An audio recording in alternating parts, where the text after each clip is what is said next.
Inborn errors of metabolism, part 2. Today we're going to discuss fatty acid oxidation disorders. So clinical symptoms of disorders of breaking down fat or fatty acid oxidation disorders is hypoketosis. In the case of diabetes, the body is unable to transport glucose into the cells because of either a lack of insulin or because the pancreatic islet cell destruction or abnormal response to insulin receptors. So either there isn't any insulin to attach to the insulin receptors that pull the sugar in, or the insulin receptors don't work correctly. And so no insulin is DM1, and abnormal function of the receptors, even in the case of insulin and glucose, results in DM2, or non-insulin dependent diabetes. When the cell does not have glucose, and it doesn't matter if there's glucose on the outside of the cell or inside of the cell, it needs to obtain its energy from fats. So in the case of type 2 diabetes, even though there's plenty of sugar outside the cell, it's not getting inside. So whether there's a hypoglycemic state, or even in the case of hyperglycemia, if the glucose isn't getting into the cell doesn't have it. The byproduct of fat breakdown is ketones. So when you have hypoglycemia, you should have ketones. If you're in DKA, your body's needing extra energy, you should have ketones. That's actually the normal process. So ketones as breakdown of fat should occur when the cell is needing extra energy. In fatty acid oxidation disorders, they're unable to use that bypass. So we've talked about other bypass mechanisms like using glycogen. You know, the best thing that we always have is glucose, and then we don't have to use these side products. So let's talk about fatty acid oxidation disorder. The reason that we store fat, and some of us, hold on to more than others, is for a rainy day, when we need extra energy. And so fatty acid oxidation occurs inside the mitochondria. And if you remember, the mitochondria is the powerhouse of the cell, so lots of important things happen there.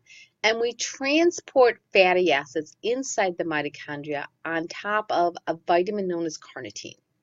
And when carnitine is attached to a fatty acid, it's known as acyl-Coenzyme. Acyl-Coenzyme starts out with a 20 carbon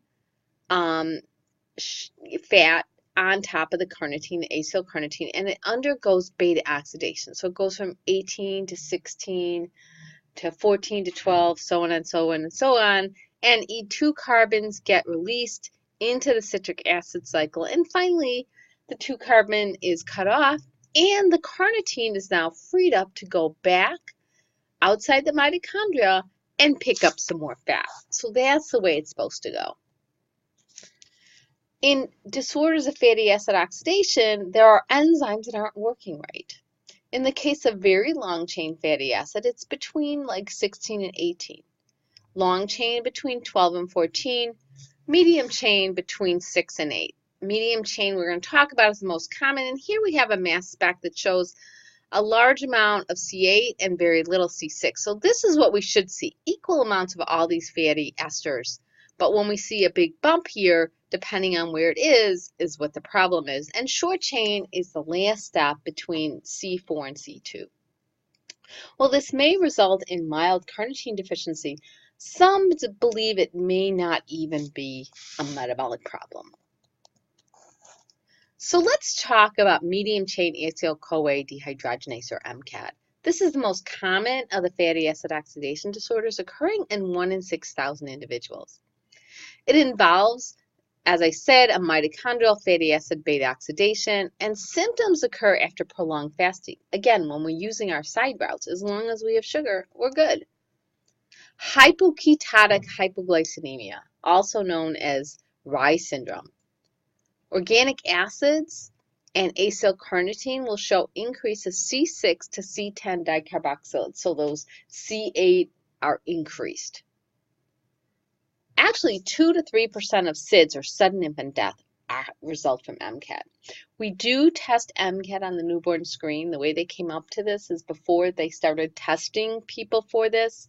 Sudden infant death means a baby went to bed at night and didn't wake up in the morning, and nobody knows why.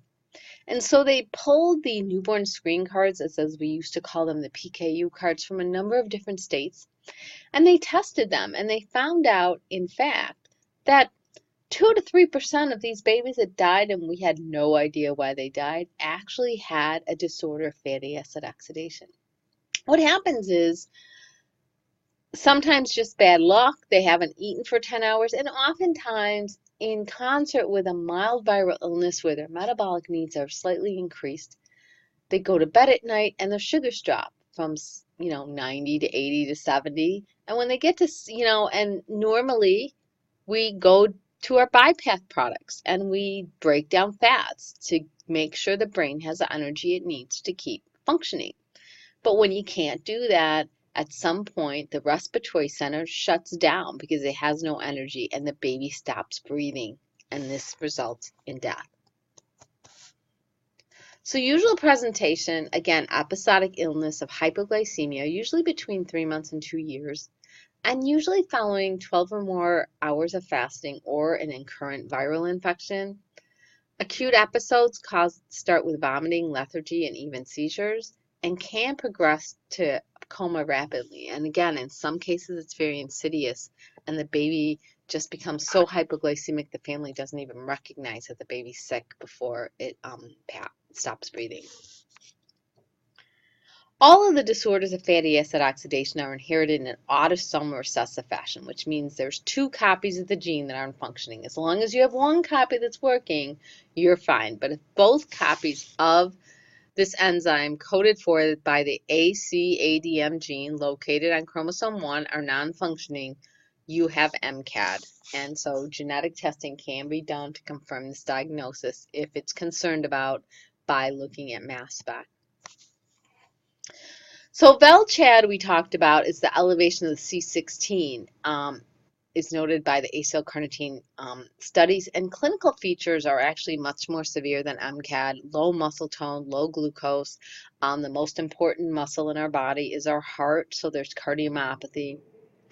The symptoms are usually earlier and more severe than that of MCAD, and LCHAD is around, between the C12 and C14s. And again, they can have more severe low muscle tone, occasionally cardiomyopathy, more severe than MCAD. As I was stating earlier, SCAD may not even be of clinical significance. There's no hypoglycemia. There's no increased risk of SIDS. To be honest, the clinical characteristics of SCAD are probably completely unrelated because they have to do with delays in autism and have nothing to do with this. So it's probably they just happened to find it by chance. So this is a question. A 3-month-old presents to the emergency room. The parents are having difficulty arousing the baby. He had a viral illness and had poor feedings for the past 2 days. In the ER, the baby's noted to have a glucose of 50, so hypoglycemic, and the urine is negative for ketones. The most likely cause for his lethargy is urea cycle. Well, you don't have all the answers for that. Maple syrup urine disease, galactosemia, MCAD, or PKU. And the right answer would be MCAD because you're hypoglycemic and you don't have ketones. And that ends this module.